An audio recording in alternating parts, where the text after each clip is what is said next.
You are listening to the Lucha Central Podcast Network. And now, Lucha Central Weekly.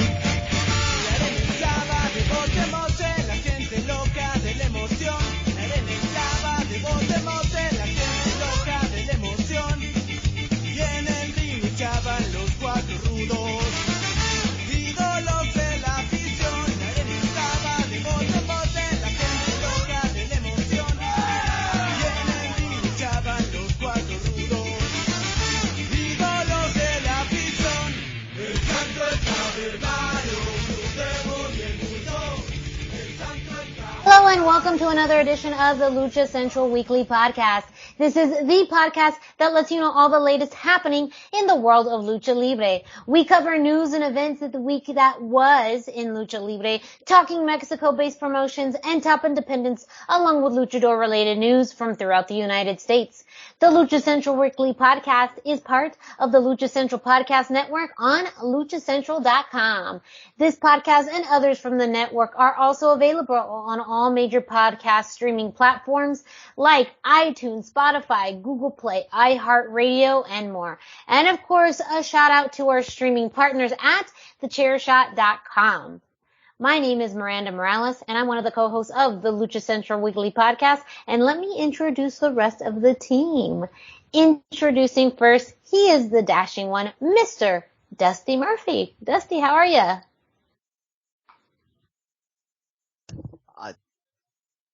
I think he's on mute again. Yes. We'll get back to Dusty in a second. We're a professional show, people. Professional with a capital P. We're a professional show. Well, the third person on this team is who? Who? Who?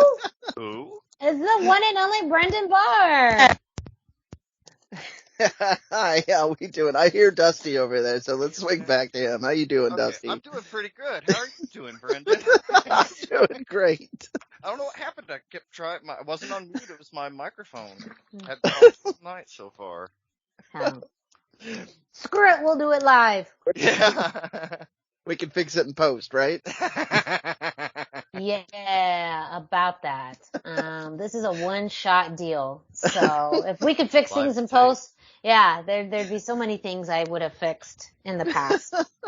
So many things that I would have fixed. But yet, here we are, unfixable. So that's also a nickname I think a few boyfriends used to have for me. Yes. Oh. That's neither here nor there. Wow. We are here. Dark and personal real fast. Of course. You met me, but that's kind of what I do.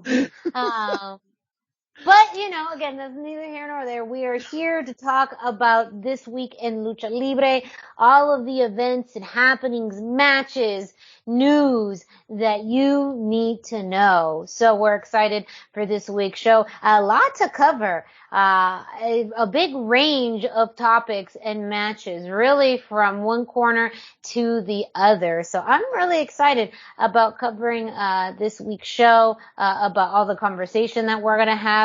So we are going to get started with news of the week with Brendan.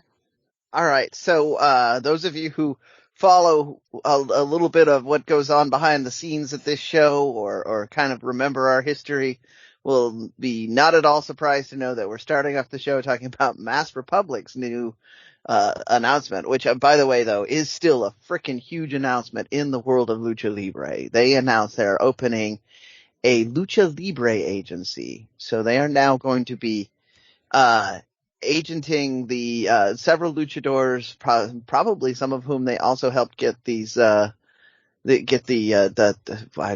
term for it, the ability to work. Technical term visa. for it. Visa, thank you. Professional show, people, professional. Good, we'll do it live.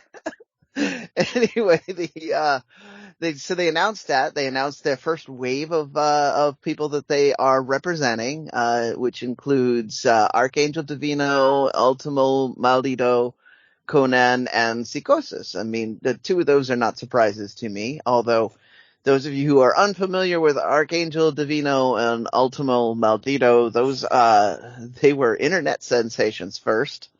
And then they got to wrestle a couple times on AAA shows, and I think they were doing different gimmick names at the time, cause they were street performers using AAA masks, and so AAA kinda like that, but, so we've talked about, AAA owns the names of several characters.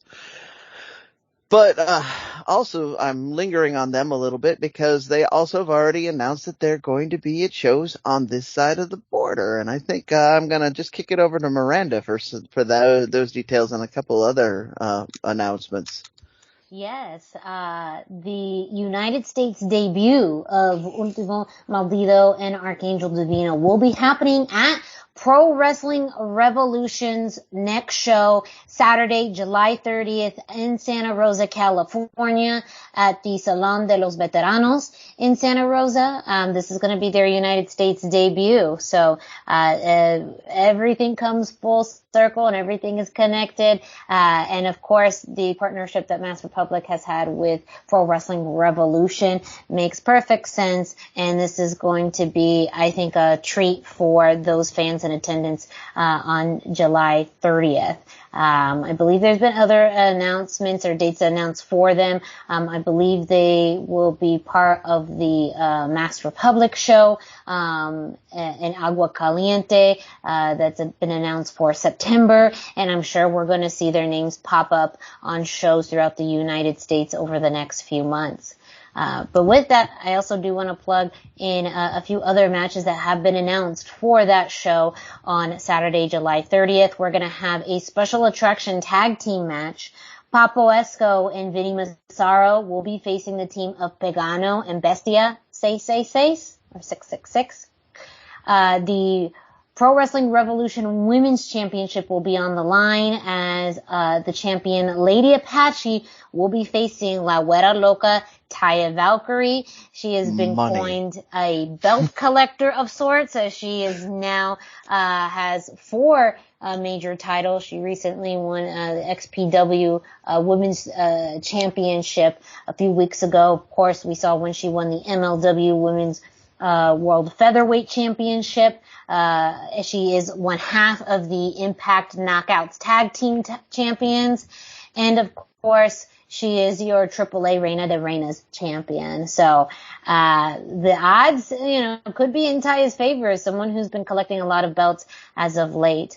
And speaking of belts, the the Pro Wrestling Revolution World Championship will be on the line. Current champion, JR Kratos will be facing Dr. Wagner Jr., in the main event. Ooh, that is, so, let's just break this down for a second. That is such a fire card. You've got Taya and Lady Apache, 2 of the absolute best wrestlers in the world. I'm not even going to qualify it based on gender there. They're just 2 of the very best.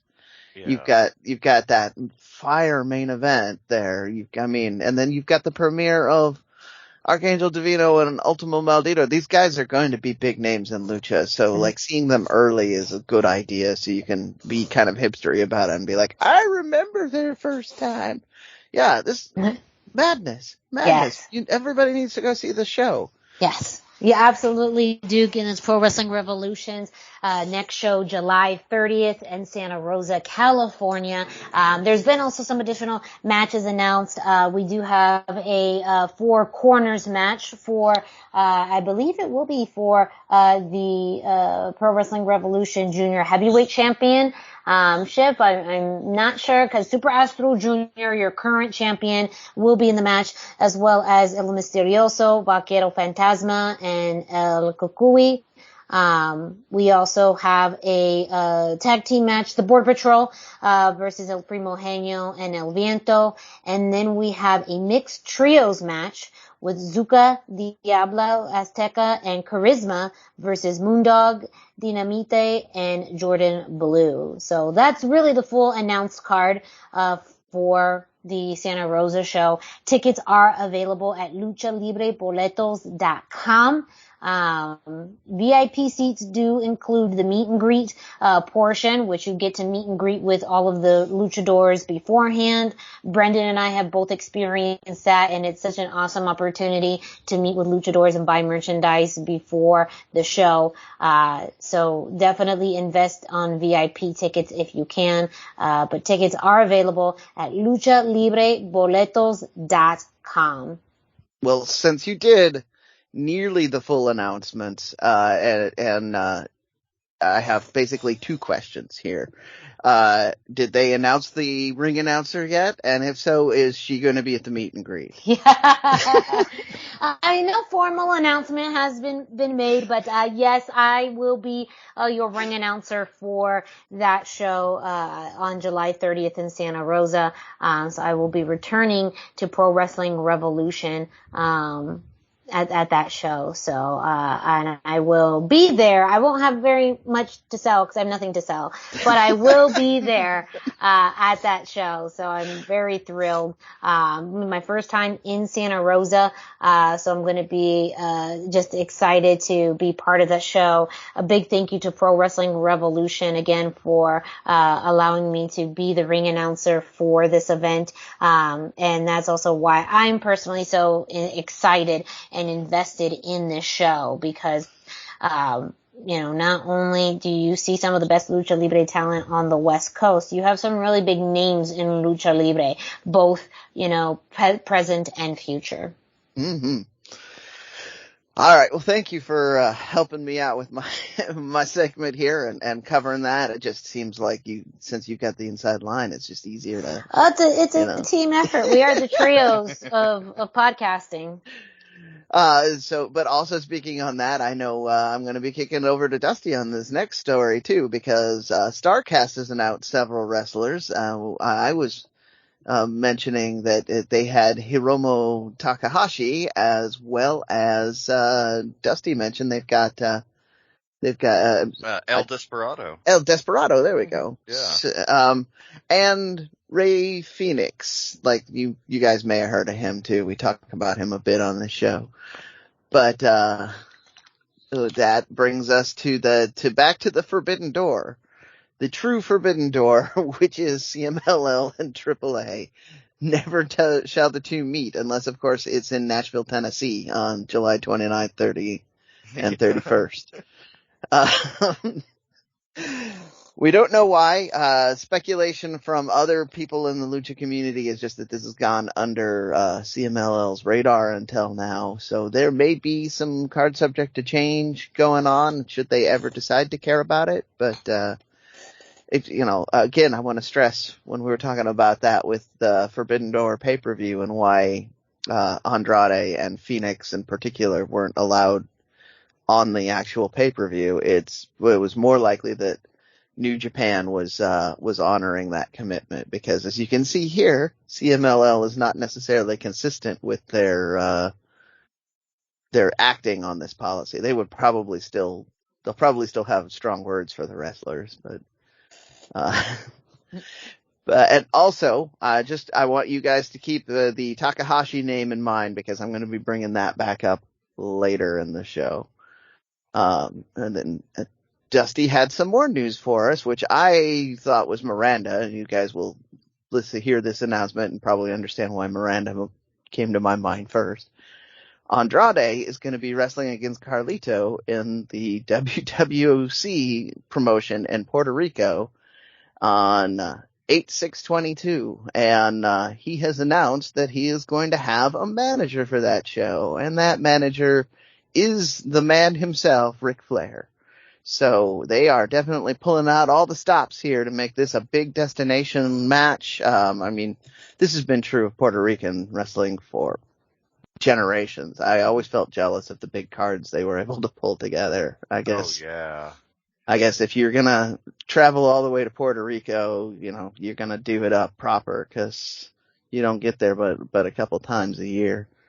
Well, and Carly's dad, Carlos Colon Sr., Mm-hmm. he owns WWC, and he knows Ric Flair from way back. From way back. Yeah, like all the way back. And so there's a lot of history that goes into this too. For a special anniversario show, it's going to be a very big deal. AEW just narrowly dodged bringing Ric Flair in as Andrade's manager when the whole dark side of the ring happened. But this is Puerto Rico. They don't care. And so Ric Flair, he's going to be there. Yeah, I'm excited, especially for Andrade. Like, it finally feels like Andrade's got some serious momentum. We've talked about this before. Yeah. His lack of momentum has been baffling and a hindrance to his career, but it feels like there's a lot going on with Andrade. Finally some buzz behind him. Really exciting moment for him. Yeah, so the trick seems to have been that, which is true for all indie wrestlers, is that he really needed to find his way to step up on his own. And then people will cash in on that momentum. Like, I mean, just signing a contract for AEW is not enough these days. No, it really isn't. Yeah, the All Elite momentum has come and gone. Yeah. But yeah, that's an exciting card out there. I mean, I don't. Is there a couch that we can sleep on, Miranda, out there somewhere in Puerto Rico?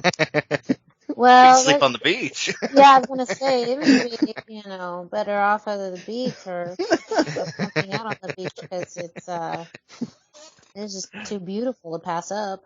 Yeah, well, that's the part the other part that has me excited. It's a beautiful kind of semi-exotic location, even though, Puerto Rico is just right there. But yeah, so there we go. Andrade against Carlito with Ric Flair. And then I have one more, which may or may not have I don't know where we're going to go with this one. Juventud Guerrera is returning to XPW for their Night of Reckoning show on 8/13. I have very little details on this. This was also snuck in by the Gremlins. So, Dusty, did you have any more information, or is it just that headline? I'm Facebook friends with Rob Black, and he had a post that said the Juice Bar is back in XPW. The Juice Bar. Yeah, it's the juiciest one. Yeah. Yes. So, yeah, I think the announcement just came very recently, like within the past. Yeah, within 24. like less than 10 hours. Yeah. Like it's brand new. So, I'm sure we'll get some more information, as we get closer. But yeah, it's also just something, I think Rob Black announced it on his particular, podcast, the day before, and then they posted it on XPW social media. So, yeah, I mean, it's something that, the, kind of outrageous nature of XPW does seem to go with the outrageous nature of, Hoovy. So. Hand in hand. Yes. Absolutely. However, I'm going to address this as vaguely as we can because, I don't know how much we're allowed to talk about this. Rumor is that there will be much more Lucha Libre presence coming to XPW. Mm-hmm. So keep your ears open to the Indie Roundup and the This Week in News, because we will probably be announcing more XPW and Lucha collaborations in the weeks to come. And since I already name dropped the Indie Roundup, I'm just going to jump right into that. We do have the Indie Roundup, Big Lucha, which is Bandito's Gym, did have another show. It was, on 7/1. So the first of the month here, not too long ago as we're doing this. And you had, I'm going to skip over the giant scramble at the beginning. Go to partway through the night where you had Skyade and Latigo win a match.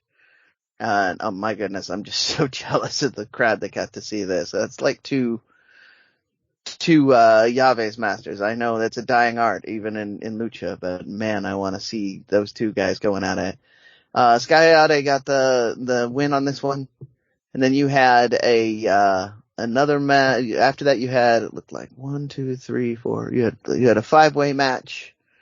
You had Commander, Jack Cartwheel, ASF, Kamata Maya, and Noisy Boy. So it's a nice combo of the Mexican and American indies on that. And you had Commander come out on top. Also, he came out on top in that he had some of the most viral moments in that match. Once again, he was on the ropes doing things that are just completely defiant of gravity. He just doesn't seem to care that gravity says you shouldn't do that, and does crazy things. So if you saw Commander on this on the Twitter or Instagram this week, it was probably because he did something in this very match. Then we had Grand Pandemonium, Hijo del Pandemonium, and Pandemonium Jr. against Asion Jackson, Bendito. I almost said Bandito, but no, this is Bendito and Elemental in a trios match. The Pandemonium clan came out on top on that. Dr. Wagner Jr. and Galeno Del Mal, not Del Mar, that's a taco place, I think. Against Demonic Flamita and Emperador Azteca in tag team match. Basically, the story of this one from reporting was that Flamita and Azteca did not get along very well, and then it turned from a singles match into a tag match, according to Cubs fan. So it, basically insert your Teddy Long gifts out there with we got a tag team match, playa. Holla. And then we had a three-way match with Villano 4, Kanek, and Penta 0M. So I guess this was going to be a four-way match. Again, thank you, Cubs fan, for your commentary. I do sometimes try and take notes on these matches that I can't see by reading the Lucha blog. And then, so it was going to be a four-way, but Dr. Wagner wound up in the previous match helping out his boy, Galeno Del Mal. So Villano 4 had a free and clear way to winning this one over Kanek and Penta 0M. Then we had Potro de Oro and Tirano versus Gravity and Yutani, and also Lady Maravilla and Susie Love. Potro de Oro and Tirano came out on top of this. And Tirano apparently was doing double time. Oh, no, okay. I need to read more details here. So those two, Potro and Tirano, eliminated the other teams and then wrestled each other in a lucha style match in the final. And so Tirano beat Potro de Oro, and their hair was on the line. So fantastic setup that I just totally ruined by not having read this in detail enough. Yeah, you had a great tag team elimination match. Then the partners had to face each other for the hair, which is a little bit less of a build-up than you're used to in Mexico, but hey. And someone got their head shaved. This is a great night at Big Lucha Gym. You had some great sounding matches on the undercard. You had a little bit of a bet match at the end. Like, fantastic stuff. And then last week we did the interview with Dos Hermanos Lucha. One of the things they dramatically undersold in that event is that they actually promote events. And they had an event out in Pittsburgh last week, which featured some lucha talent, because those of you who paid attention to our Sam Adonis interview will remember that he is from that part of town too, so he tends to show up for stuff. Just real quick, you had an opening match with Blonde Force Trauma and Danny Moe and Zoe Sky. Blonde Force Trauma came out on top on that. You had Beastman against Super Pra. Beastman won on that. Where fans of this show and regulars will start liking this, we had, I don't know if he says it, Facade or Facade against Lince Dorado and Chimera or Chimera again. I don't know because I haven't heard them announced. Miranda, do you have any insight on how either of these gentlemen have their name pronounced? I don't. Okay. No worries. That's Rodriguez doing his mask. Chimera, and then Lince Dorado, we all know. He's the most interesting luchador in wrestling, I believe. And so you had this great trios match going on.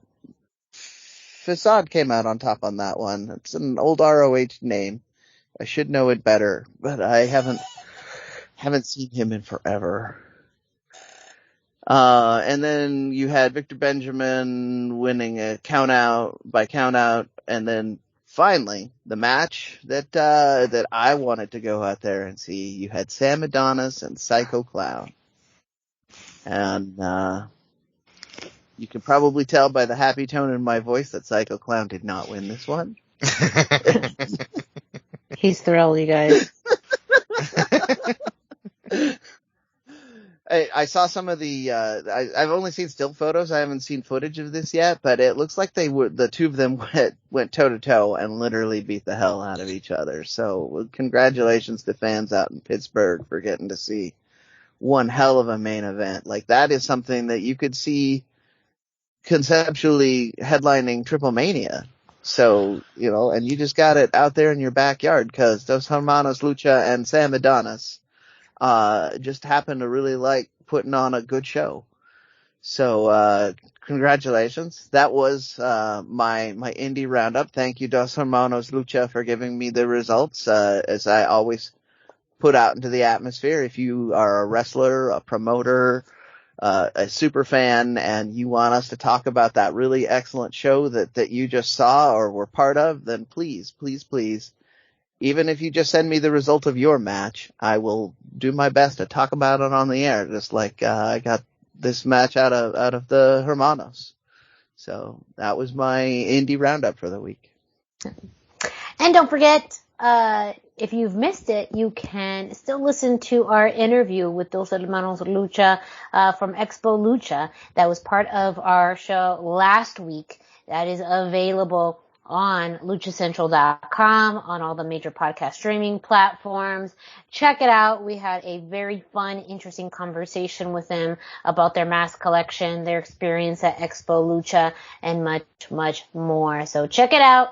Last week's episode of the Lucha Central Weekly podcast, our exclusive interview with the Dos Hermanos Lucha.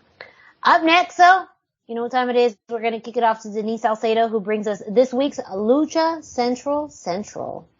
Why should you visit thechairshot.com? Thechairshot.com is your home for hard-hitting reviews, news, opinion, and analysis with attitude. Why? Because you're smarter than the average fan. Thechairshot.com. Always use your head. Hey everyone, it's Denise Salcedo here in Lucha Central with a reminder of where and when to catch all of the great network content this week. Get the full lineup and listen to all of our shows in the podcast network section of luchacentral.com. On Tuesdays, Mass Mats and Mayhem takes you inside the world of Lucha Underground as they take you weekly through the series with the benefit of hindsight and the benefit of special guests from the groundbreaking series. Check out the premiere video stream every Tuesday at 2 p.m. Pacific, 5 p.m. Eastern on the Lucha Central YouTube channel and at luchacentral.com. Then listen to it on your favorite podcast platform every Wednesday. Tuesday nights live, it's Wrestle Boss, where Fabi Chulo talks MMA and pro wrestling with special guests and listener call-ins. Visit WrestleBossLive.com Tuesday nights at 7 p.m. Pacific to listen live or call in with questions or download the show on podcast platforms on Wednesdays. Wednesday nights live on Facebook, it's Spanish show La Mesa de los Márgaros, giving you both the news and the chisme from around the lucha world. Special guests and a whole lot of fun make it one of the most talked about shows in Mexico. Thursdays, it's Straight Out of the Bodega with Papo Esco and PWR promoter Gabriel Ramirez as they have guests from throughout the wrestling world pull up to give an inside look into their careers. From indie standouts to television superstars, each week brings a new name and perspective. On Friday, it's your double dose of Lucha Central Weekly podcast, one in English y el otro en español. Lucha Central Weekly is where you'll find all the top stories of the week, both inside and out of the ring from Mexico and anywhere luchadores are in action across the globe. Be sure to subscribe and follow all your favorite Lucha Central Network series on your favorite podcast platforms, either by their own series name or subscribe to the Lucha Central Podcast Network show pages to get all of the shows in one easy feed.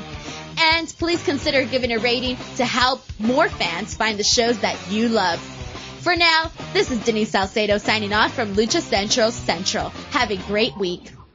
Lucha-Masks.com by Pro Wrestling Revolution, bringing you, in partnership with Mask Republic, the Lucha Brothers, as well as Japanese legend Ultimo Dragon. Go to Lucha-Masks.com and fight Lucha Strong with masks from your favorite Lucha legends and Pro Wrestling Revolution luchadores. Stay safe in style and represent your favorite luchador. Get yours now at Lucha-Masks.com, powered by Pro Wrestling Revolution. As always, a big thank you to Denise Salcedo bringing us this week's Lucha Central Central, letting you know what's happening throughout the Lucha Central Podcast Network. Up next, we're gonna get into it. We're gonna be talking about promotion stuff. And so we're gonna kick it off with This Week in AEW with somewhat of a complex situation. Is that kind of the right way to frame it, Dusty? Yeah, I'd say that's probably a good way to phrase it. Mm-hmm. Yeah, so with all of we kind of talked about it before, the Forbidden Door thing, the CMLL versus AAA thing, New Japan being aligned with CMLL. Turns out that the match we were supposed to get involving these guys at Blood and Guts, like Tony Khan was already kind of aware they wouldn't want Andrade to interact with the New Japan guys. So the match he had set up internally was Lucha Bros versus Ingobernables in a tag team match. That didn't happen. So then he was going to have it at Blood and Guts, and Phoenix got sick. So that didn't happen. And this week, apparently, Phoenix is still a little under the weather, so we got Penta Oscuro versus Rush in a singles match. This was awesome. Like, it was really cool to see on TV. This easily could have headlined any arena in Mexico. I mean, Penta versus Rush is a huge deal. Mm-hmm. Fantastic match. Very exciting. I mean, it's pretty much exactly what you'd expect when you hear Penta versus Rush. But that's, a good thing. That's what we want. But before the finish, Rush snatches the mask off of Penta, kicks him, gives him the low blow, and then pins him for the win. And ever since Penta has adopted the Penta Oscuro gimmick, he loses. Every match he loses. They put him in these big matches where he can't afford to win, where the other guy can't afford to lose. This was Rush's first match in AEW. Okay. It was the first singles match between Penta and Rush. They'd only been in 4 matches in the U.S. before this, all tag team matches. All their matches in Mexico, tag team matches. First singles match. They don't make a huge deal out of it, and they have Penta lose. And the mask thing, every Penta or Phoenix match lately, that's part of the formula. They pull the mask off, and that's why they lose. It's become formulaic. It's just become one of the steps in the Lucha Bros match in AEW, rather than being this big heel Rudo move like it should be. There's just a lot going on there, which I'm not certain the thought behind. It felt like for a while there was a lot of momentum behind Lucha Bros internally at AEW. They won the tag titles. Big things seem to be going on for them. We saw Penta versus Cody. But ever since the Penta Oscuro gimmick, he's supposed to be more vicious, darker, meaner, deadlier even. And we don't see any of that. He loses every match. They did a lot by getting rid of the spooky Dracula costume. That was no good. But now we've got Alex back in his regular gear, but Alex feels the same as he did before. Nothing about the presentation. I just feel kind of disappointed. So here's the thing about it that I think is where they needed to have somebody backstage having more oversight. Penta versus Roosh ending with Roosh taking the mask off of Penta. This is classic. Like, Yeah, and this should be a bigger deal, Yeah. not just the Yeah. end of a match. Yeah, in exactly. in a vacuum, that is what you want. But because to Dusty's point, it's happened dozens of times at this point. Like and the fans of the AEW are just kind of like, oh, there it is again. They pulled the mask off of one of the Lucha brothers, and that's the weird finish. That's where you needed a voice, particularly a luchador, to say, no, this needs to be a bigger deal. Like, that needs to, cause that's what happened. You have this match where I'm sure, Roosh wanted to do it that way because that's what he does, right? That's, my first instinct was to ask you, did he do the thing where he then soccer kicked the mask into the fans? Yeah, he kicked it out of the ring. Yeah. See? Yeah, so, but because, that they didn't allow anybody to make it special, or that probably was like almost a non-moment in the match, and that's just. Yeah, it just felt like part of the formula in the match, and it's disappointing as a huge Penta fan and Lucha Bros fan. And as a Rush fan, I mean, the whole thing, it just, it felt like a letdown. And then, also in AEW news, we had Andrade posting a picture, I believe on all social media. I saw it on Twitter, I think. But he and, Roosh and Jose are sitting there. You can see all of them wearing their suits. But in the corner of the photo, you see somebody wearing a burgundy suit. And you can't tell who it is, but you can definitely make out a fourth person. Mm-hmm. And so it feels like they're kind of not necessarily teasing, but also teasing the possibility of a new member in LFI. Yeah, I feel like that's exactly what they're teasing. But, so the internet went crazy with speculation on it. A few people had said the one that I'm going to say, but most people seem to think it's gonna be Dragon Lee. Because Dragon Lee wears a lot of red like that. He's already LFI. Yeah. He's already in the American Indies and would be a big add to AEW. I had pointed out back to the Forbidden Door stuff. The other people that weren't on the Forbidden Door card was anybody from the Los Ingobernables do Japan. Mm-hmm. So I'm thinking it's one of the guys from that faction, because they called that out on social media recently. They did like the classic work shoot on that. So I'm thinking it's Taka. That's why I was mentioned that name earlier. I'm thinking it was Takahashi. Yes, my thoughts exactly. Very snappy dresser. And he has a lot of color. I mean, we've seen his entrance gear. He has a lot of color, but I do. He's exactly the type of person that would wear a burgundy suit.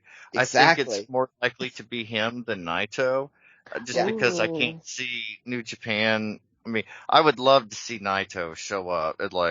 We need that interaction at some point, but I think they're saving it for the Japan end of the Forbidden Door. But Hiromu, on the other hand, I totally feel like he's the guy they would love to have get over, and having him come to America, wrestle a little, get some seasoning, then move up to the heavyweights in New Japan. The story writes itself for him. So I hope that's where it's going. I feel like, to your point, I feel like that's exactly what they want to do. They want to give him a little break over in Japan, have him come over here, get some big headlines, and then explode back onto the heavyweight scene, which needs another new face in the New Japan scene. So absolutely. And he's done everything there is to do with the juniors, really. He's even won Best of the Super Juniors 3 years in a row, 4-time champion. I mean, he's the guy. He has done a tour. He went to CMLL when he was a young lion. And so he understands the lucha thing. He's a perfect fit for this. I just really hope it's Hiromu in that spot. Yeah, well, we're the outliers on this one, but I think, I put that forward on Bigger Things, Wrestle Talk. I know you guys are listening now because I sent a message to you. No, seriously, I'm sure they're listening, but that's my theory. I I want to go on the record and say that we here think it's Takahashi. So when it turns out to be Takahashi, we can rub it in everybody's face. I hope so. I'll be so excited. I've got the entrance gear hoodie and everything. Yeah, big fan of working with Takahashi. Oh, I love his entrance. I love his presentation. To your point, I mean, LIJ is not just about cohabiting the lucha culture, which does happen a lot in wrestling, where you'll have a guy just throw on a mask and say he's a luchador. It's those guys did time in CMLL. He won belts. He has CMLL belts that he won them. So he is legit lucha. And again, if that's the CMLL connection, that means that he was in the same locker room as Roosh. Mm-hmm. So, you've got, and I don't remember at the time, maybe Andrade? I don't know if he'd already left or not. I think they were simultaneously, or maybe not. I mean, it was very close. I'm trying to remember when, I'm trying to remember. I feel like he showed up maybe the same winter that Andrade left. It's hard to remember now. Yeah, it's in that weird gray spot. They could have very well been there at the same time. So again, that just adds more to the fuel of somebody who would work well in that faction. So, thanks for indulging me on the speculation, Dusty. No, no, I was happy to, but I've mentioned this before, and with Roosh and Andrade, and at least some things going on for Lucha Bros, Sammy feels very important, mixed tag team championships there, FTR with the AAA championships. Lucha has never felt more important, and AAA has never felt more important in AEW. Even when Kenny Omega was the AAA Mega Campeon champion, we never really saw that much in AEW. So it's finally feeling like that Lucha, just in general right now, has more momentum behind it than it's had, in my opinion, since the 90s. Like, I just feel like there's a lot of Lucha. I work at a college, and the amount of people that recognize Penta stuff or Lucha Bros stuff grows every day. Like, every time I wear it, more people recognize it. And so I finally feel like we're really kind of getting a lot of light on Lucha. And AEW, for all their faults, has been highlighting a lot of awesome Lucha. Like we said, this could have been a main event in any arena in Mexico, and maybe a sellout main event. This is because it's their first singles match. It would be a CMLL Anniversario main event or a Triple Mania main event had they wanted to do it. So easily. Yeah. And they gave it away for free in the middle of Dynamite. Yeah. But at the same time, we got it, and everybody got to see it. I have just one more little thing to confirm kind of what you're saying here. This was just me overhearing things. I overheard a person who is involved in television and pop culture stuff who happened to be at Expo Lucha, talking with somebody else, and I mean, this was one of those conversations where I wanted I wanted to eavesdrop, but I couldn't be so obvious. So, but I did hear him say, Lucha is on the rise, and I look forward to be one of the next big things in the upcoming decade. So, like, I totally believe that. Yeah. Well, and people that have never seen wrestling, or never seen Lucha, but have seen American wrestling, when they see Lucha on wrestling, they have the same reaction we did back in the 90s on WCW. They're like, wow, look at these guys. Yeah. This is cool. And so it's nice that kind of hit again. For so long, the only real Lucha presence in the United States was Rey Mysterio. And so now that we have Penta and Roosh and Andrade, and not just masked guys, but unmasked guys, not just high flyers, but serious brawlers, heavy hitters, guys that can take it past the limits. It's really exciting, and we're finally getting some of the full scope and the Wi-Fi or the hi-fi version of Lucha instead of just the regular one channel mono. Yeah. Instead of the universally focused thing, it's got to be small guys and shiny masks doing flippy shit. We're getting all of it. I mean, not that I have anything against small guys in masks doing flippy shit. I'm looking at you, Super Astro Jr. Nice well, guy. it's also this, we see it evolve now, more into personality, more into, showmanship. And it's also, it's always interesting when you have a form of wrestling that has more been culturally dominant and dominant in language, in something that is not, fans are not really used to in the United States. So it does feel like a little bit of this renaissance, and I agree, Dusty, you mentioned, AEW, for its faults, has been one where they really took almost a chance on the Lucha Bros. You can argue that they've already had opportunities, say even before that, like an Impact. However, the scale wasn't big enough for that. Right. And so, really putting them much larger scale and really putting them in matches that, again, are just beyond lucha matches, but are in really quality, was against quality opponents, is in it of itself, I think, really unique. And even if we were to throw out too, just like the personas like Thunder Rosa, who has really taken it into this next level as someone who's really embodied and incorporated lucha libre and, of course, Hispanic culture into their look and gear, and it really been part of their identity. So I think too, people are embracing the look of luchadors and, not just something that is a little bit more, like you said, cheesy per se or stereotypical.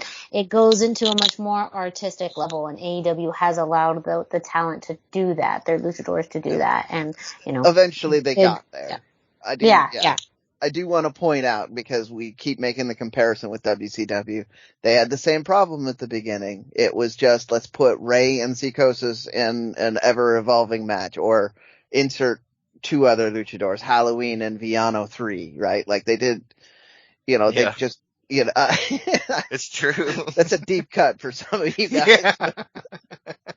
But that's all they did, is they were just like, this is the segment where we're going to have 7 to 10 minutes of the luchadors doing things, and then we're going to go back to normal wrestling. And it wasn't until the fans really spoke up that they started letting those segments be bigger and do more things.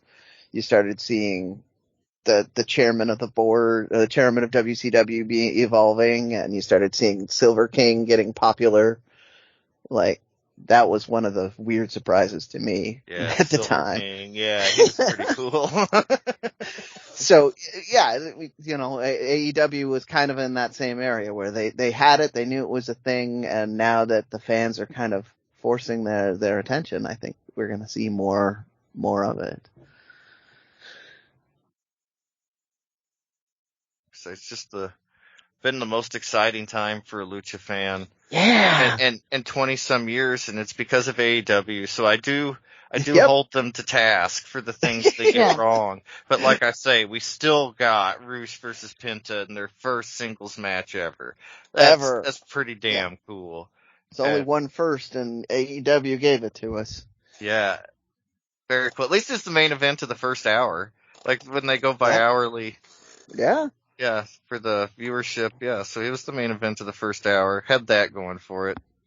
But a lot of good things going on AEW. We'll keep it coming back every week. Hopefully next week we'll know who that fourth member of Ingobernables is, La Facción Ingobernables. But hopefully, know something more next week. Whatever comes up, we'll address it. Yeah, absolutely. Thank you, Dusty. For This Week in AEW, we're going to hop on to Major League Wrestling up next. And this week in MLW, a little bit of a lighter scene for Lucha Libre. This week's episode of Fusion only had 2 matches, our opener and then the main event. The main event took a little bit of extra time because it was a 20-minute bout with Alex Kane doing an open challenge, which was a 20-minute open challenge, which was met by Davey Richards. But our opening bout, we had Real One, also known as Enzo Amore, also known as Enzo, facing off against Lince Dorado. And this was part of the tapings at the 2300 Arena in Philadelphia. So I always recommend those, since we've been talking a little bit about Expo Lucha. Again, check out Expo Lucha's social media, Mass Republic social media, for highlights of the matches that happened during Expo Lucha. But if you've seen that, some of this looks a little bit familiar for this match. I would say that a lot of Lindsay's offense really didn't come into the second part of the match. There's a lot of back and forth, a little bit more technical wrestling. And commentary also noted how this was not the first time that they have wrestled each other. And again, as I kind of previewed this match last week, I said this kind of would give 205 Live vibes, and I felt like it did. But of course, you had a little bit more personality with Real One coming out in the beginning to cut, promo, cutting down the crowd, running his mouth, kind of the same classic lines that we know and love of Real One. But again, in the second half of the match, I think that's when Lindsay was able to do more of his acrobatic moveset. A very interesting note too that was talked about by the commentary team was the fact that Lince Dorado is someone who's not only agile but very strong, in incredible shape, someone who's incredibly fast and agile, and we saw a bit of that with some of his moveset. He went for a triple moonsault, stopped on the third moonsault not so much stopped by Real One, but landed on his feet because Real One moved out of the way. A really hard-hitting point of the match where Lindsay was out of the ring with a pretty hard fall, and Real One ended up carrying him almost all the way around the ring, rammed his back into one of the steel posts, that put Lindsay out for quite a while. MLW exercises the 20 count rule, so it's something a little unique to them. But that did help Lindsay get back into the ring. Ultimately, the match ended up taking a different direction when Real One was able to hit a low blow on Lindsay when the referee wasn't looking, where Real One hit his finisher and got the pin. So they really are kind of putting the odds on Real One. But I know this is not the last that we're going to see of Lindsay in MLW. Also, a part of this week's tapings, we did see an interview with Taya, as she was kind of glistening in her moment as MLW Featherweight Champion. She did say that she wants to defend the MLW Women's Featherweight Championship all over the world. So, as we talked about earlier, Taya's collecting belts all over. She has been seen really in promotions all over the U.S. and still has a active schedule in Mexico. I'm sure she's wanting to go to different countries as well, in defense of really any of her belts. It will be very interesting to see. It seems that MLW is really weighing on the world part of her world Women's Featherweight Championship. It will be interesting to see if AAA will allow her to defend the Reina de Reinas Championship in other places. Signs seem to point to know that they're very more selective of when and where that title is defended. But with someone like Taya who has so many belts already in her possession, it will be interesting to see how she juggles defenses of any of them in any promotion. Yeah, it'll be very exciting. And, we saw her challenge Thunder Rosa too, and AEW loves a belt collector, and they're very lucha savvy, so I hope we get to see some Taya there too. Yeah, I mean, I would love to see, again, whenever that match may happen, I would be so down for it. But true, Taya is a fighting champion, and that was really what she drove home in that segment. So again, a very kind of short weekend Lucha Libre for MLW, but you can check out MLW Fusion again on YouTube. It is free. It's only 1 hour. Previous episodes of Fusion are all available, and of course, They are taping episodes every month, so MLW has a very, very constant stream of shows that they're going to be pretty much having through the rest of this year. So make sure to stay tuned to the Lucha Central Weekly podcast for information on this week in MLW. But, on top of that, there's so much more that you can find through this podcast through luchacentral.com. But you know what? I'm not one to brag about it. I'm going to let the master of this breed. The master of this do what he does best. Brendan, can you let our listeners know what else they can find on luchacentral.com? All right, let's do this again. If you are listening to this and you haven't visited luchacentral.com, it's time to do it. LuchaCentral.com is the online home for Lucha Libre, where you can get all of the top news in English and in Spanish. Find the best curated video content and original content not seen anywhere else. Find when Lucha Libre events would be happening in your area.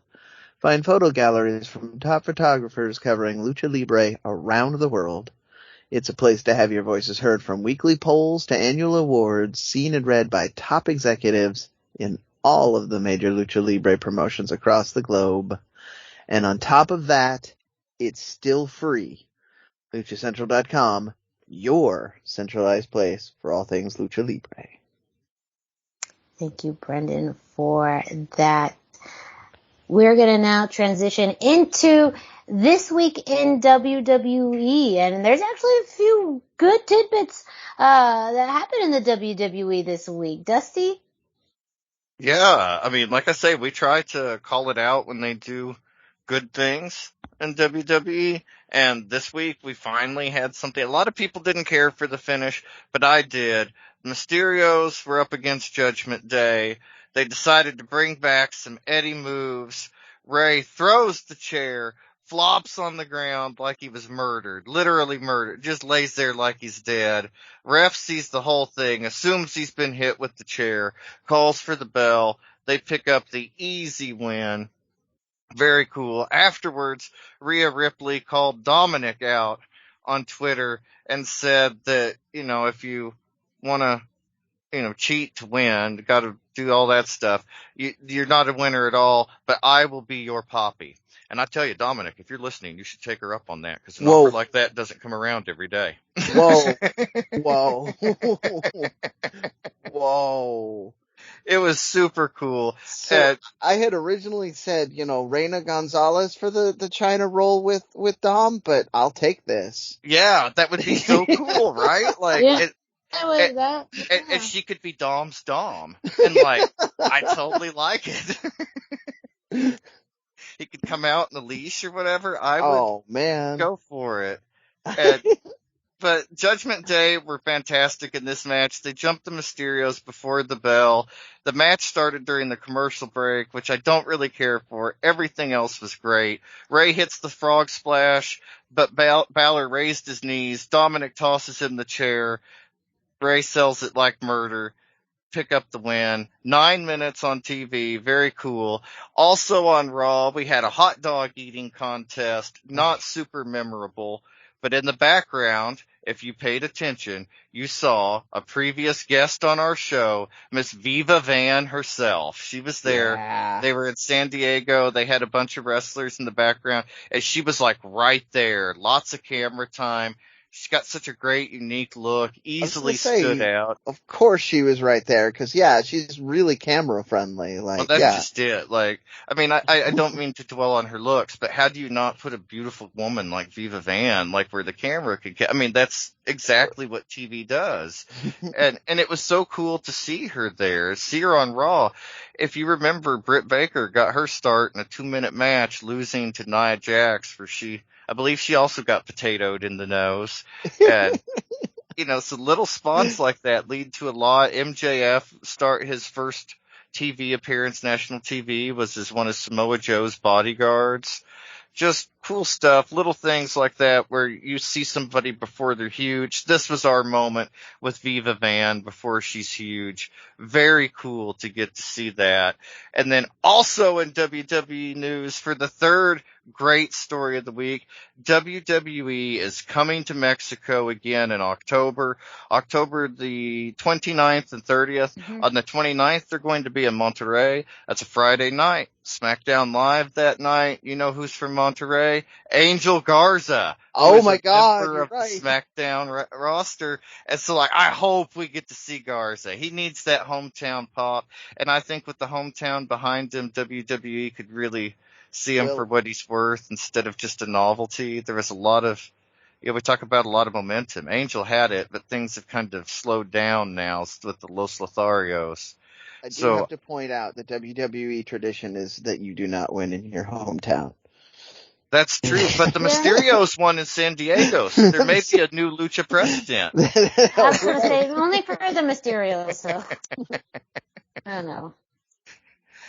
Very cool. But, I mean, yeah, go ahead, sorry. Yeah, I was going to say, this is the first time in 3 years that WWE has returned to Mexico. So, I think that there's a huge, fan base there that is really excited. Is. And as we were talking about off the air, they chose two major wrestling cities. Like, as we talked to way back in the day when we were talking about Angel Garza when he was just coming up, and we were talking with, Jerry Villagrana about that.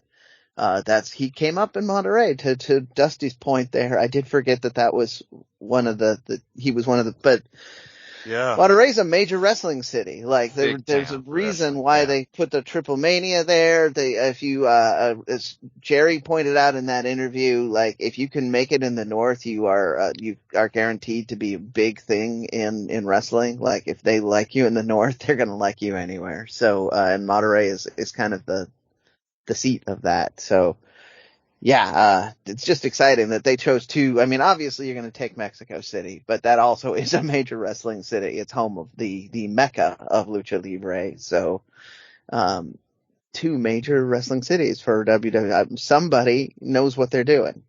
And I'm hoping that translates like Dusty was talking about to Angel Garza getting a win or, more than one luchador on a show. I'm rambling now. Dusty, keep going. Yeah, no, I mean, it's very exciting. If there's like I have mixed feelings about the luchadors. I think that it's very likely that we'll see a lot of luchadors. This is when we saw them bring out Cain Velasquez for a tour a couple of years ago. WWE likes to highlight their luchadors when they go to Mexico. But when you go to Mexico, the further you get away from Mexico City, when you bring up Lucha Libre, especially if you go south of Mexico City, one of the first things people say is, yeah, I love John Cena. So like at the same time, when WWE comes to Mexico, they really want to see the American WWE stars. I mean, it's a huge deal. So while I hope we get to see some luchadors, and I think we will, I think that there may be a bigger lucha presence at the Saturday night Mexico City show than there is at the Friday night Monterrey show. Especially if it's going to be a SmackDown taping, that seems reasonable. But I can still dream, damn it. Yeah, I hope so too. Like, I want to see Angel Garza beat Roman Reigns in the main event, so I'm endlessly optimistic about that. That's I will sell whatever they give me. That's a reach, but hey, a fella can dream. Yes. Not gonna stop you from dreaming. I just, yeah, it's an impossible dream, but it's still a dream. Yeah, you're tilting at windmills with that one. And for all this lucha news and more, especially if they announce more Mexico dates, stay tuned. We'll have all of that information on next show or whenever it comes up. We're going to be moving into NXT, and a few interesting points from this week. We had the Great American Bash, and the opening match of that night was Toxic Attraction defending the NXT Women's Tag Team titles against Roxanne Perez and Cora Jade. these two women have really come up to be a strong tag team in such a short amount of time. They're two of some of the youngest wrestlers on the NXT roster. And so, they've really come out like with really high energy. The fans have really embraced them. The match got started off with I believe, I'm trying to remember, with Cora Jade, and I want to say JC Jane was the other competitor starting off, and really what Toxic Attraction tried to do was really play up the numbers game with Mandy Rose on the outside. Dolan and JC Jane had a moment where they were able to kind of isolate, I believe it was Roxanne Perez after she tagged in order to kind of get some cheap shots at them.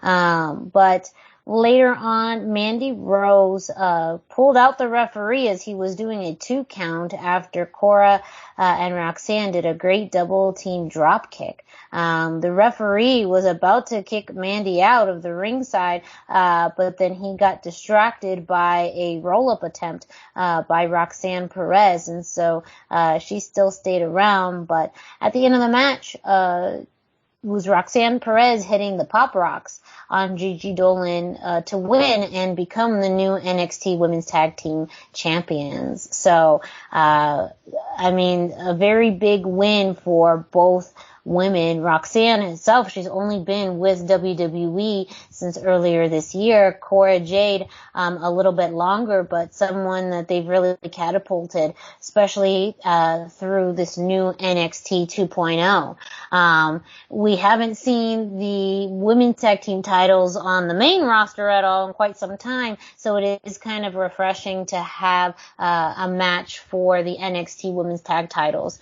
And it does leave kind of a very curious thought process about what's next, because Roxanne Perez still also is looking to challenge Mandy Rose for the NXT Women's Championship.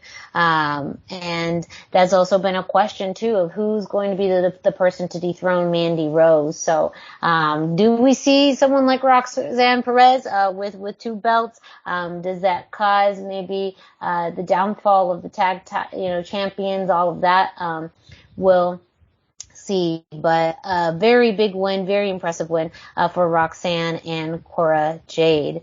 And then right after that, we had a segment backstage where we saw Legado del Fantasma, or at least part of them, was of course Tony D'Angelo.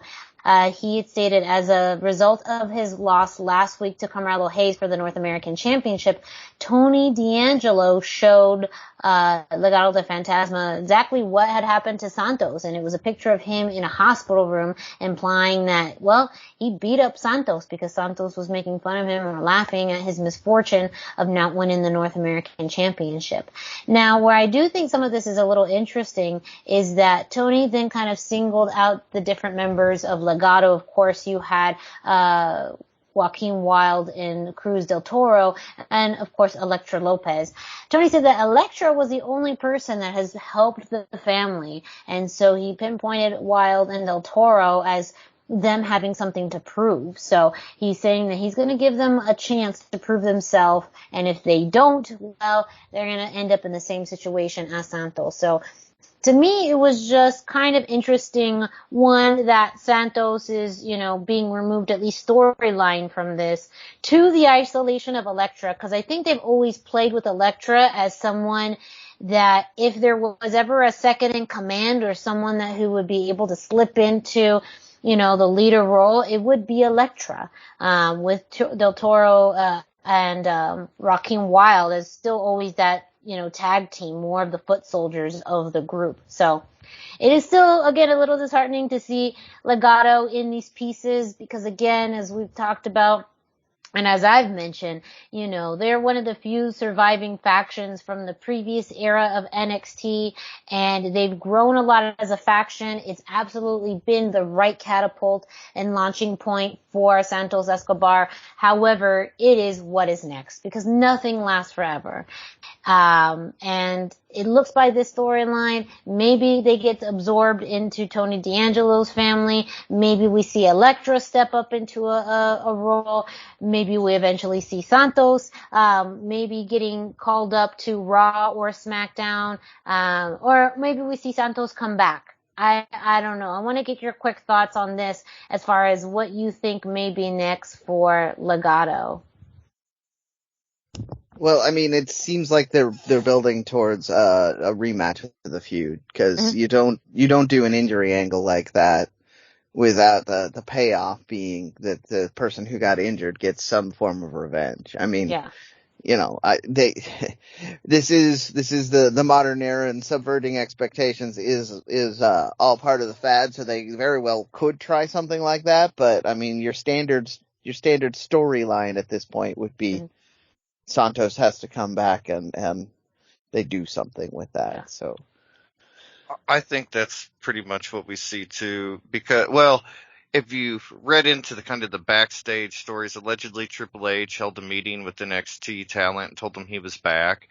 And we saw the strongest Legado moments under Triple H's reign. You know, they kind of took a back seat during NXT 2.0 to a degree. And so I think now that Triple H is back in charge, that we'll see maybe a stronger showing, maybe a more important position for Legado. So I think this is the beginning of something bigger and better for Legado. I do have to bite a little on this. We heard him say I'm back, but officially no one has turned over reins. So you know, it is still technically Shawn Michaels and I can't remember the other dude's name that are running things, at least story wise. For the time being. But you know, to your point, Triple H was trying to make his presence felt, so who knows what that could very well be. And Shawn Michaels is a friend of his, so even if he's not officially back, he might be unofficially back, and he might be kind of playing the guiding hand role a little bit. Yeah, we've seen a lot of strong lucha showing under his, you know, the way he guided NXT. We saw the beginning of Kalisto and the kind of rebirth of Sin Cara. We saw Gran Metalik. We saw Angel Garza.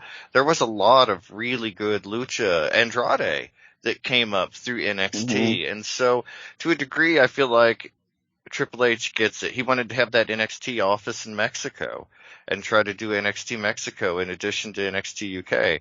Yeah. So lucha is something that Triple H sees as important, and so I hope that his renewed presence and possible return amongst all the shakeup backstage at WWE and NXT will lead. I do have to counterpoint that he gets it a little bit, because during that period of time they also referred to CMLL and AAA as two smaller promotions. Well, smaller than WWE.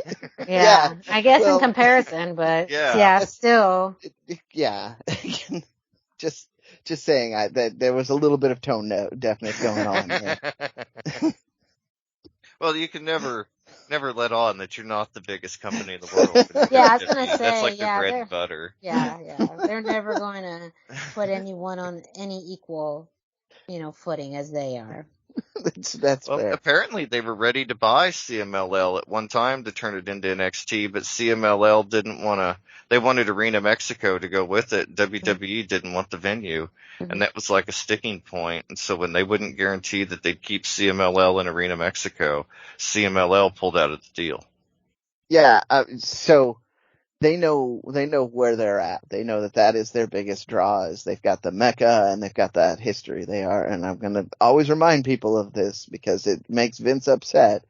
They are the oldest active promotion in the world. Like they have continuously gone since the 50s. So Arena Mexico was a big part of that, and that's why I call it the Mecca. That's why when Ruben said to me he wants to go to the anniversary show, I'm like, I want in on this. I want to go down. That's exactly what I said. I was like, yeah. You're like, so when are we going? When are we going to the place? Like, what's? That's like, yeah, that sounds good. I've always wanted to go to an Anniversario show. Yeah, we should do that. I've always wanted to go to Arena Mexico, period. But Anniversario would be, A friend of mine went to the show last week on their honeymoon, and like, they're not even Lucha fans. It was just something to do in Mexico City. And I was like, oh, so jealous. And you went on Friday night, and like, yeah, they got a good show, and they didn't even know what they saw. Yeah. Yeah, no, I had some friends that came back. They had pictures of them. They were more pictures of them drinking beer in the stands than the wrestling that was going on. And they were more enamored with the 80s rock music that they recognized. I'm like, yeah, that's trying to guess the song. Did they play Welcome to the Jungle?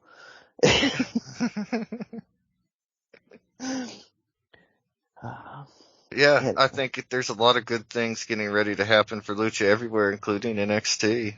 Well, if it explodes, then it's gonna be unavoidable. And yeah, they'll have to acknowledge it. Yeah, I mean, NXT already did, to your point, have that history with it, so that it wouldn't be hard for them to reopen that door. Miranda, this is your segment. Why are we talking? Well, because I asked you to, so that helps.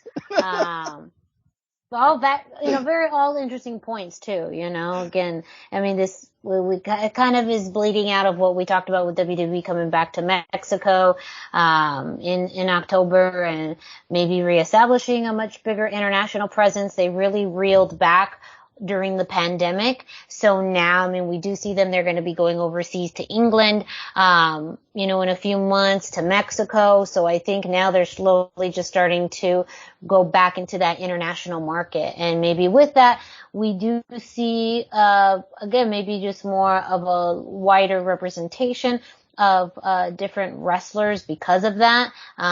It'll be very interesting to see. I think Clash at the Castle will be maybe one of the first tastes that we see of that, and that may help predicate what we will see in Mexico, which then would predicate maybe in other areas of, WWE like NXT, because also that too would be interesting if you did have, say, a Santos make a special appearance at WWE in Mexico.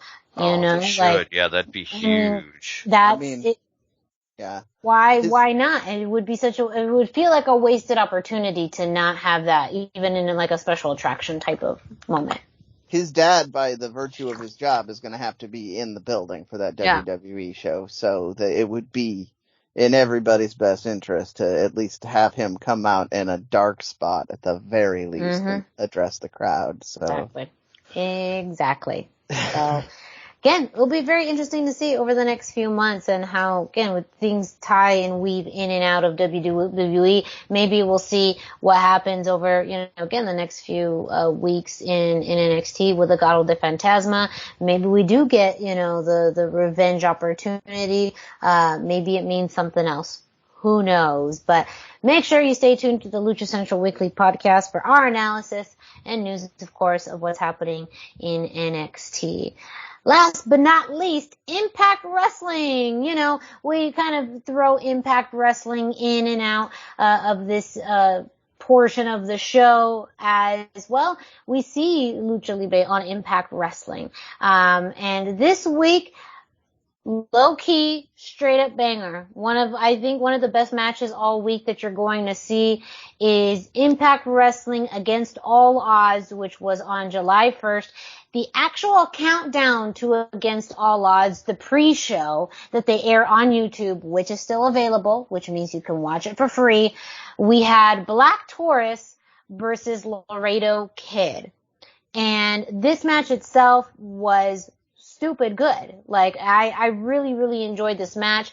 At the beginning of the match, the idea was Laredo Kid was really going with his speed, with move after move after move, kind of be able to counteract Taurus's speed. However, the, interesting about Taurus too is he's also fast as shit too. So he caught him. So like, that plan does not work long term.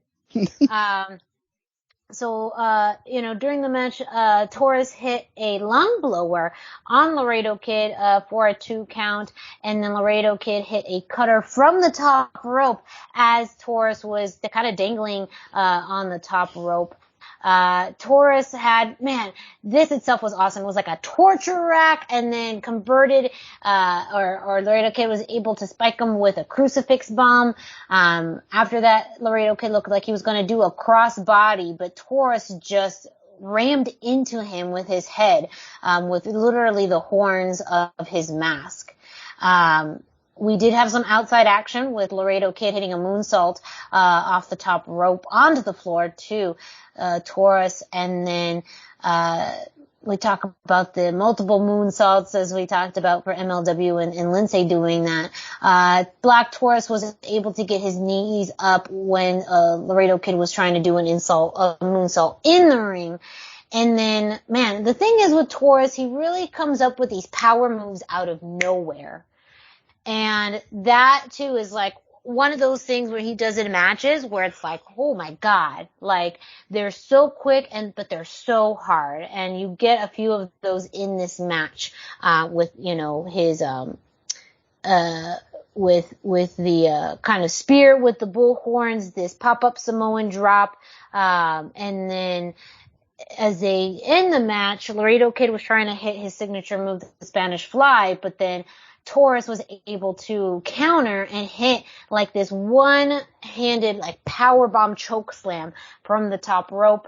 And then from there, Taurus was able to hit his finishing maneuver, the the power bull for the win. So Black Taurus getting a win over Laredo Kid, during the countdown to Against All Odds. So I recommend this match. It's not very long. I want to say, maybe about 10 minutes or so. But it's on YouTube for free.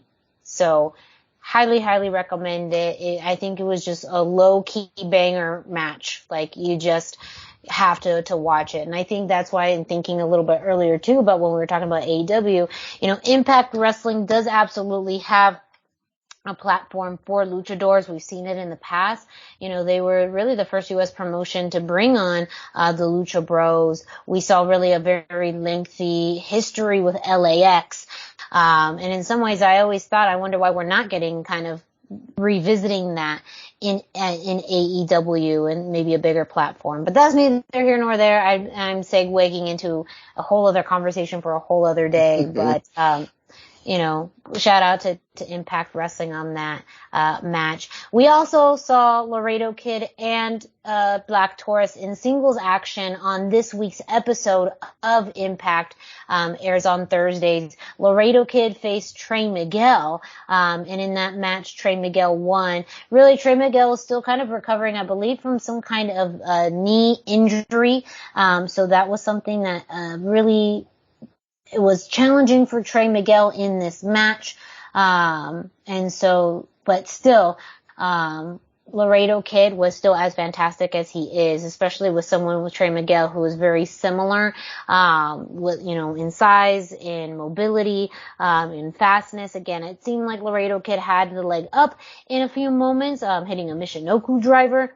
Right towards the end of the match. But again, I think there is a story here for Trey Miguel trying to get back into the X Division title picture. And then, secondarily in the show, we had PCO versus Black Taurus. So two pretty big guys, facing each other. And Taurus, same with, in the Laredo Kid match that he did in this match as far as a pair of sling blades. Again, that's his way of being able to utilize his power, but in a movement that really relies on some speed. And so, when I think about it in general too, not that I'm as familiar with PCO's work, I have to admit. But again, I think it's interesting with Black Taurus being able to match up with guys of any size. That he can have great matches with maybe guys of smaller frames or more X Division work, but as well as guys of, PCO size that's a little bit bigger. Still give me just more Black Taurus Willie Mack. When are we going to get more of that? Yeah. So I'll just do a quick update for people who are less familiar with PCO, because he goes all the way back to the WWF. and he reinvented himself a while back on the indies, kind of doing the majorly indie style, and he just basically became famous for putting his body on the line in crazy and dynamic ways in his matches. So, I have a love-hate thing with PCO matches because I always feel like this is the match where I'm going to see a man die in the ring. But then when he doesn't die and he does his sit-up thing, he's very Undertaker in that respect, where he'll just sit up after taking a huge spot, and not the same way, but the same kind of energy. And that it thrills and excites me. So, like, I want to see more of his matches, but at the same time, I'm terrified to see his matches. So, well, this one did not seem to be a hardcore match at all, but he did hit his PCO moonsault for the win. So I do feel like it's not hardcore that I'm talking about. He does more West Coast indie style, where he's jumping off the top rope, he's doing topes and like other, things that when you see a 20-year-old do, you're not afraid for their life. But when you see a 50-year-old do, you're like, why are you doing this, my friend? Yeah. It's very much that Terry Funk energy from ECW. Fair enough. But that was this week in Impact Wrestling. Again, I mean, really, they have your two main luchadors there with Black Taurus and Laredo Kid. If you want to see them face off, you can watch, do yourself a favor. Yeah. Just do yourself a favor and just watch it. It's the countdown to Against All Odds. It's on Impact's YouTube channel. It's absolutely free. They even reference to, I believe they faced each other before in May or sometime earlier, maybe April. I think it was on Before the Impacts, which is also on YouTube. So you could see that. In their first matchup, Laredo Kid won. The second one, Black Taurus. So I have a feeling eventually we're going to get a rubber match between the two. And I hope it's not just on a pre-show. So I'm just going to advocate for the thing that I like about Impact pre-shows better is the wrestlers are actually allowed to do lots of crazy wrestling things without them worrying about impacting what's going to happen later in the main event. So sometimes you get to see the best matches there because those guys have nothing to lose and everything to gain by putting on a good show. Fair enough. That's what I like about the Impact pre-show. That is true. Yeah, I think you can just have a really good wrestling match. And of course that sometimes will play into things like, wins and losses. And sometimes that will delve into storylines. But sometimes you can also just have good wrestling matches. Which is something that they can absolutely do. Even though, of course, Impact is known for some of the more outrageous elements of wrestling history, they still also have very solid foundation in putting together great wrestling matches, and also, again, having an appreciation for Lucha Libre. So. Does it for this week's episode of the Lucha Central Weekly Podcast. We've covered it all, so thank you so much for listening. Don't forget to check out luchacentral.com, your centralized place for all things Lucha Libre. You can follow Lucha Central on social media at Lucha Central on Facebook and Instagram, and at Lucha Central.com on Twitter. Of course, Lucha Central's YouTube page has the archives of all of our previous episodes of the Lucha Central Weekly Podcast, like last week's episode with the interview with Los Hermanos Lucha. Just bring it up again, just in case you haven't listened to it. Go ahead and do that, because it was a really great interview, as well as previous episodes of our sister show, the Lucha Central Weekly Podcast in Espanol with Pereira. And, of course, other podcasts from the Lucha Central Podcast Network, and videos, matches, interviews that you're not going to find anywhere else. While you're at it, go ahead and follow us on social media. Dusty, can you let our listeners know where they can find you? I am on Facebook at facebook.com/Dusty Murphy, and I am on Instagram at Dusty Murphy. And, Brendan, where can our listeners find you? I am 321 T-shirt guy. That's the numbers 321. T-shirt guy is all spelled out. I'm on the Facebook, I'm on Instagram, and I'm all over the Twitters. And me, Miranda Morales. You can find me at the hashtag Miranda on Instagram and Facebook. No Twitter. Just not on it. Not going to do it. So you can send your messages to me. Yes. It still says it on my Twitter profile on the inbox for the hashtag Miranda. Yes, so feel free to reach out to Brendan if you absolutely need to get a hold of me on Twitter. But again, you could reach out to us through all of our social media pages. If you are listening to this show through your favorite podcast streaming platform like iTunes, Google Play, Spotify, go ahead and subscribe, rate, and review. Subscribe so that way you get a new notification every time a new episode of the Lucha Central Weekly podcast drops. You can leave us a 5-star rating and, of course, leave us a review. Let us know your thoughts. Tell us what we should talk about, what we shouldn't talk about. Agree or disagree. Whatever that may be, let us know. And, of course, a big shout-out again to our streaming partners at thechairshot.com, your source for wrestling news, analysis, sports, opinions, entertainment, all of it at thechairshot.com. With that, for Brendan Barr and Dusty Murphy, I'm Miranda Morales. Thank you all so much, and we'll be with you, you guessed it, next week.